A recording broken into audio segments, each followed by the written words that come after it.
Mesdames et messieurs, bonjour à tous, bonjour à toutes. Bienvenue à cette première session d'information pour le compte de cette nouvelle journée dont voici les titres. Face au verdict de la Cour constitutionnelle qui valide 2 duos candidats à la présidentielle de 2026, Maître Renaud Agbojo se retire de la sphère politique. Le représentant du parti Les Démocrates, dont la candidature a été rejetée, a rendu publique sa décision ce mardi matin à travers une déclaration de presse.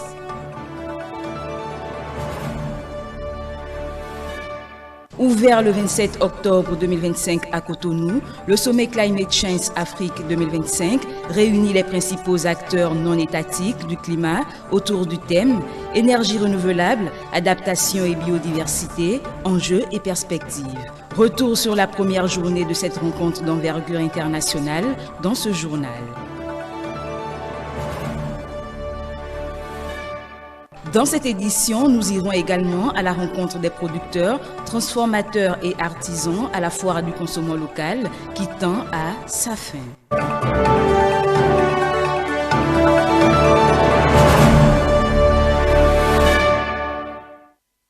À nouveau, bonjour et bienvenue à cette session d'information après la décision de la Cour constitutionnelle qui recale définitivement le parti Les Démocrates justement pour la course de la présidentielle 2026. Le candidat recalé Renaud Agbojo s'est exprimé dans la journée de ce mardi 28 octobre 2025. Nous vous invitons à suivre ici un extrait des déclarations de Maître Renaud Agbojo. J'ai souhaité en toute liberté et en toute responsabilité reprendre la parole pour m'adresser à vous après la décision rendue par la Cour constitutionnelle depuis hier nuit suite au recours exercé contre la décision de rejet de ma candidature par la Commission électorale nationale autonome. C'est une décision malheureuse et dommageable car j'ai été victime de dysfonctionnements internes à mon parti politique et d'adversité coupable. En tant que praticien du droit et attaché à la légalité, je suis obligé de prendre acte de la décision de la Cour constitutionnelle, malgré toute ma déception et surtout la tristesse et le désarroi dans lesquels cette décision a plongé des millions de nos compatriotes qui, à travers ma candidature à l'élection présidentielle, espéraient fortement un changement de cap dans la direction des affaires de mon pays. J'ai été particulièrement marqué par toute la ferveur et la liesse populaire que ma désignation en qualité de candidat du parti Les Démocrates à la prochaine élection présidentielle a suscité.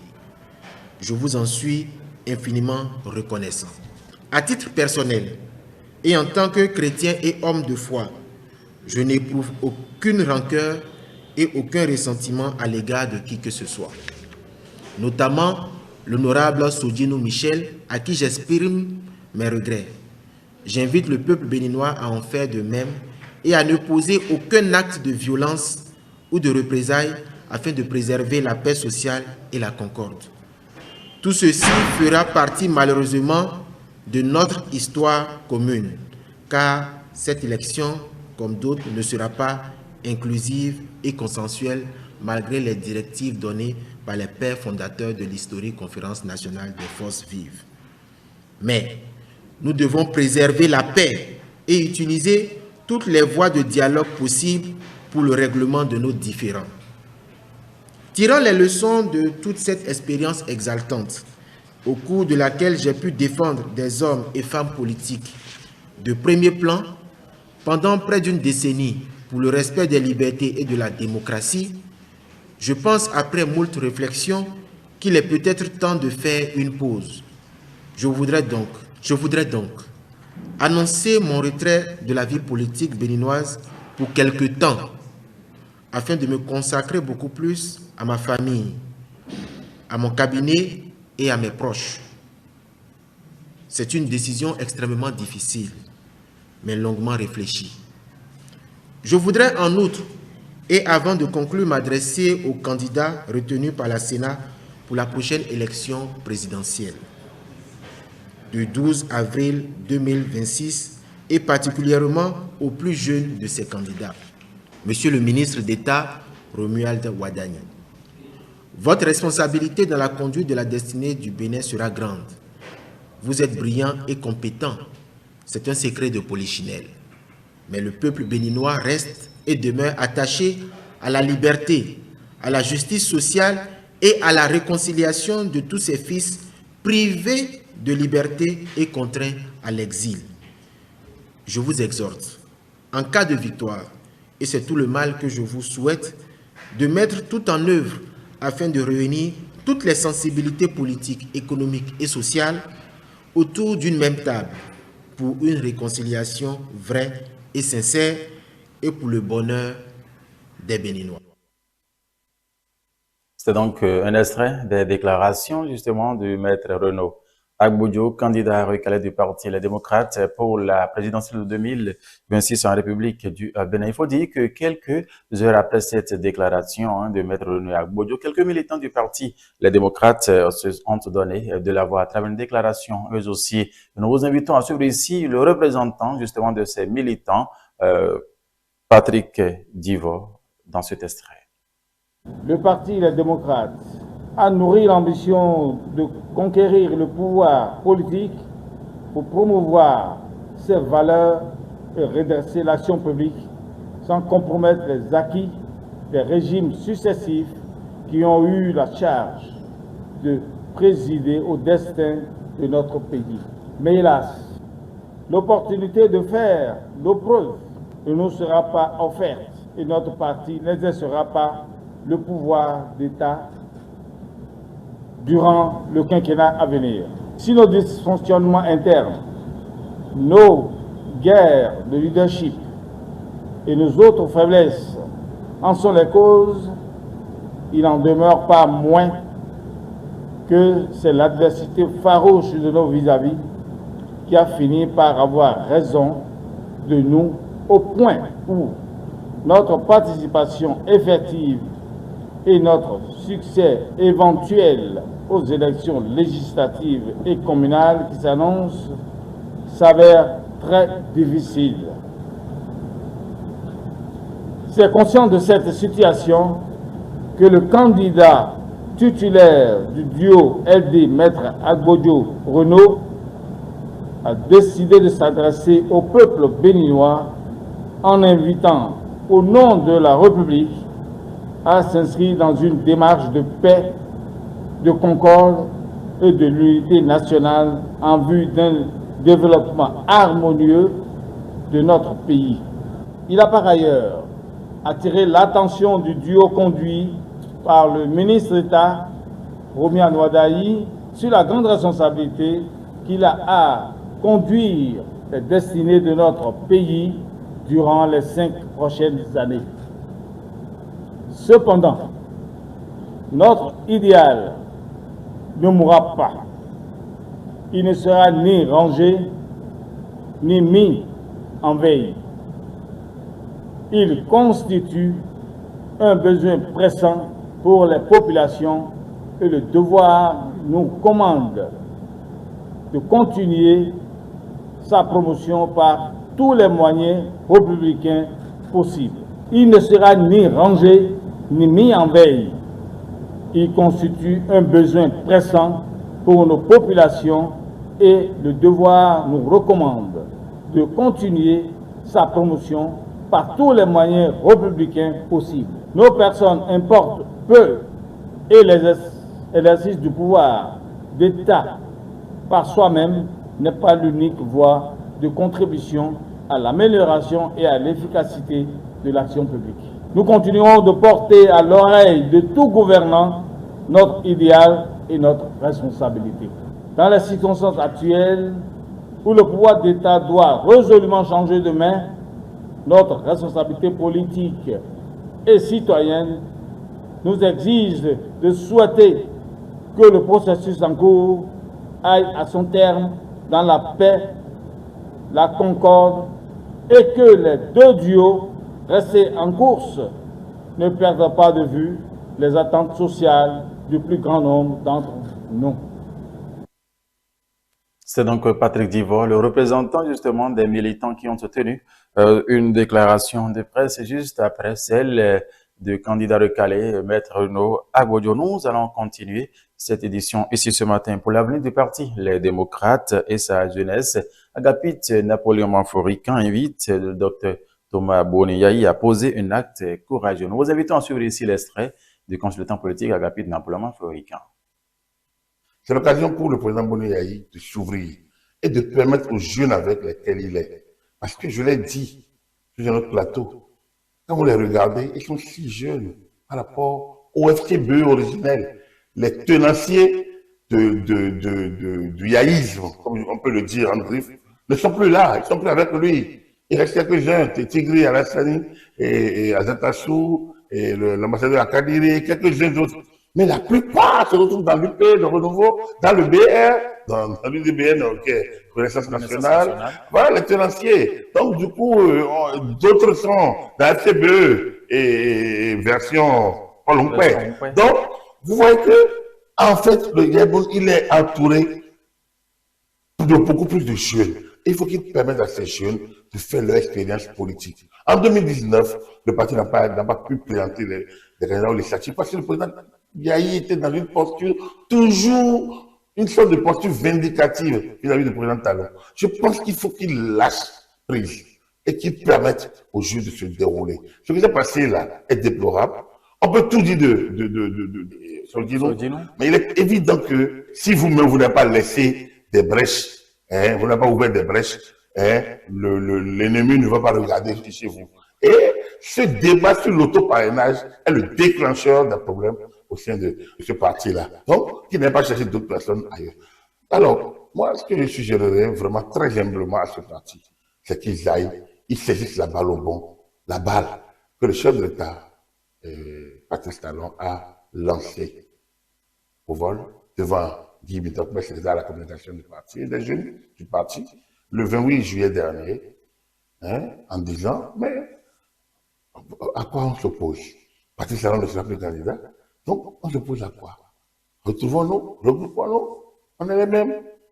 Il a dit à plusieurs niveaux. Bon, moi, je trouve que c'est une balle. Depuis là, j'estimais que c'est une balle au bon. Et quand vous regardez, comme je l'ai dit, Maître Renaud Agbodio, quelle solution miracle il a pour le Bénin que Romain Wadaï n'aurait pas.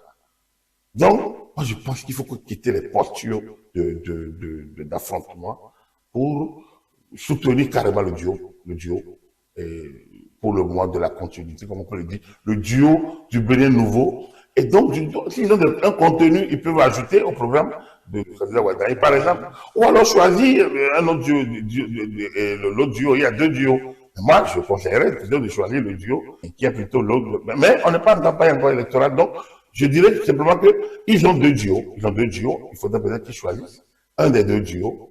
Et comme le chef de l'État a ouvert le jeu en disant, mais nous sommes, à quoi on s'oppose?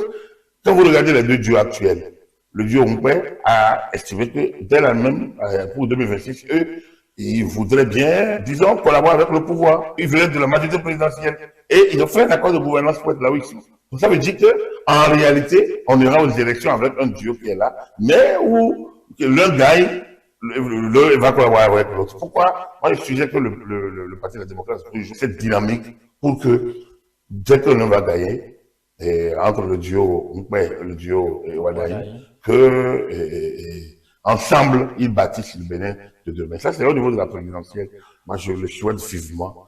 Et ce serait bien pour les cadres, les hauts cadres de ce parti, des jeunes, mais qui sont des jeunes talents du Parti des démocrates, aussi de s'essayer à la gestion, d'être associés à la gestion. Et dans la même dynamique, moi, je souhaiterais vivement que le parti signe un accord de collaboration parlementaire avec les partis de la majorité.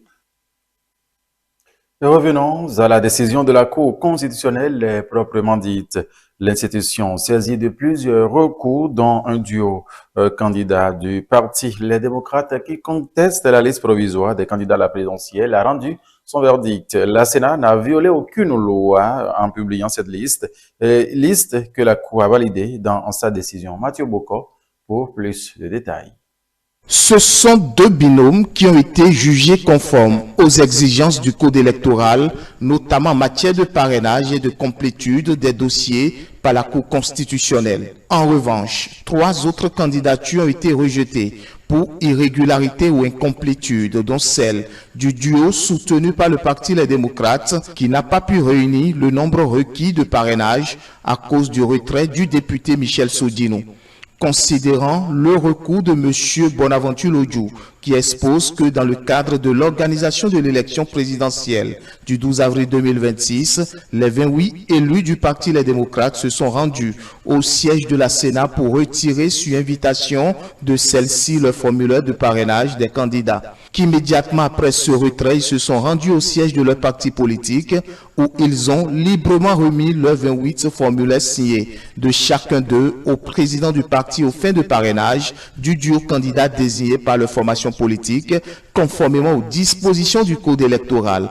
En conséquence, suivant décision année 2025, bas numéro 25, Sénat bas, PT, RAP bas, DGE bas, SP portant publication de la liste provisoire des candidats à l'élection présidentielle de 2026 en date du 22 octobre 2025, la Sénat a rejeté la déclaration de candidature des duos Renaud Léandre Ville et Agbodjo, Bonaventure Lodjou, Elisabeth Agbosaga, épouse Jawad Bonineto Gansare et Anatole Jackson Prince Wensavi Kaosarat, Rémi Lekoun, Agathe Bello et a inscrit les duos ci-après le duo Kosim Bweke Romuald Wadaï, Mariam Tchabitalata, le duo Paul Rompé, Judicaël Rouanon.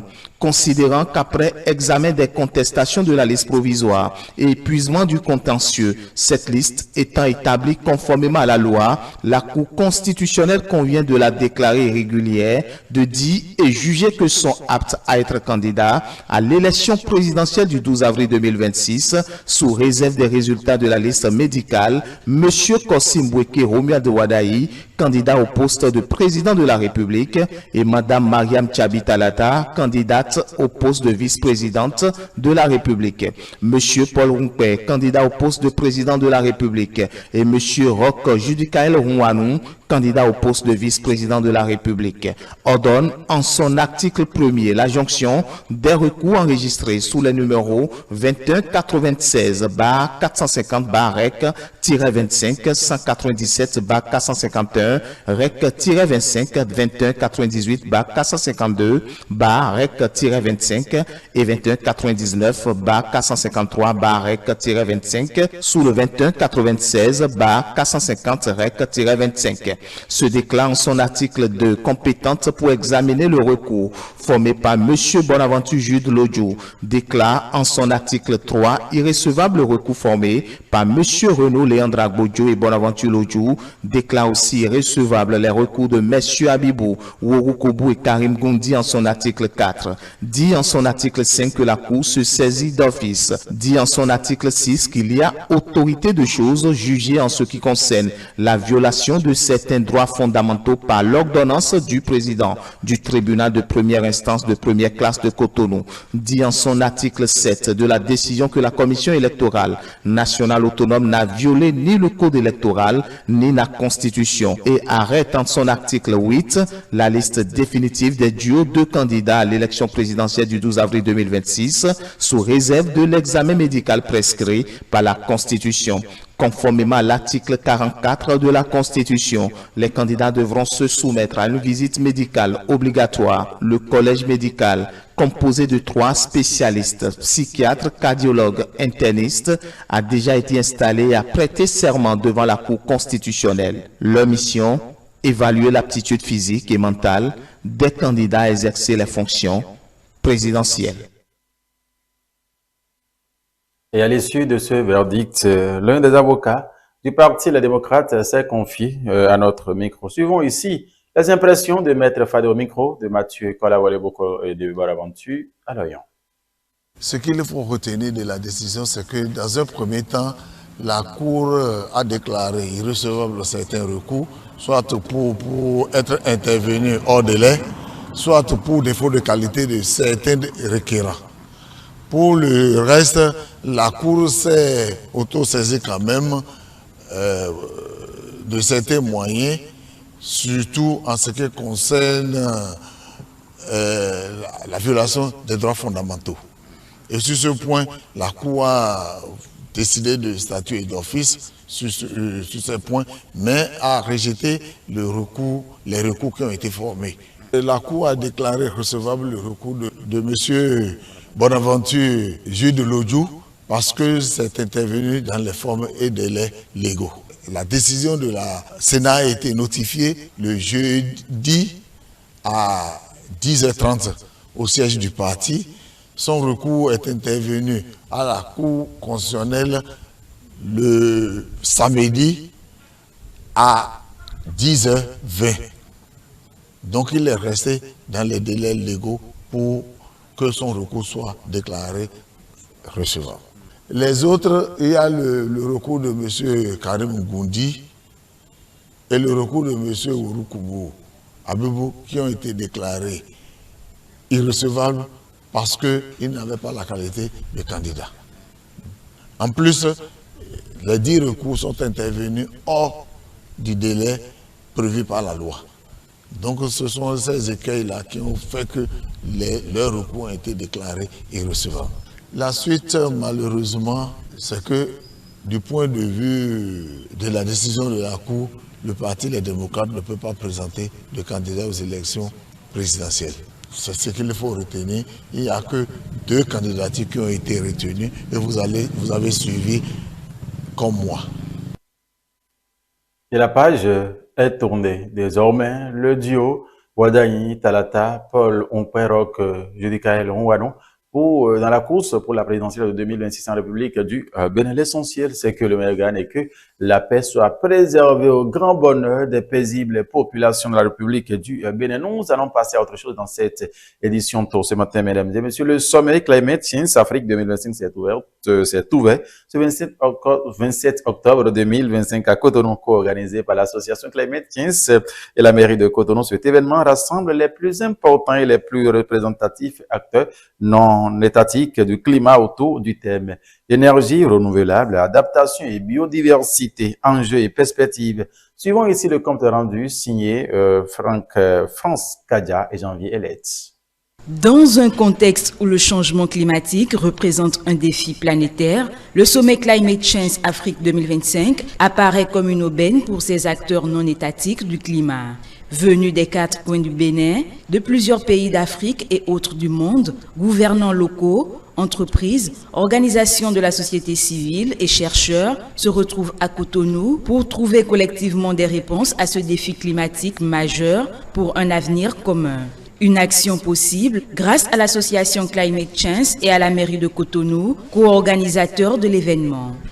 Un sommet Climate Change, c'est un temps collectif qui doit structurer le débat international, qui légitime des propositions collectives, qui doit donc ensuite influer sur les décisions prises dans les instances de la gouvernance mondiale. 1,5 degré d'augmentation des températures, c'est ce que nous avons connu en 2024, année la plus chaude jamais enregistrée sur cette planète d'après les données de l'Organisation météorologique onusienne. Cette contribution au réchauffement global, vous le savez, concerne assez peu l'Afrique, qui ne représente que 4% des émissions mondiales de gaz à effet de serre. Europe plus Afrique, c'est aujourd'hui seulement 1/6 des émissions mondiales de gaz à effet de serre. Nous avons donc un intérêt commun évident à renforcer nos coopérations, à nous faire entendre ensemble sur la scène internationale.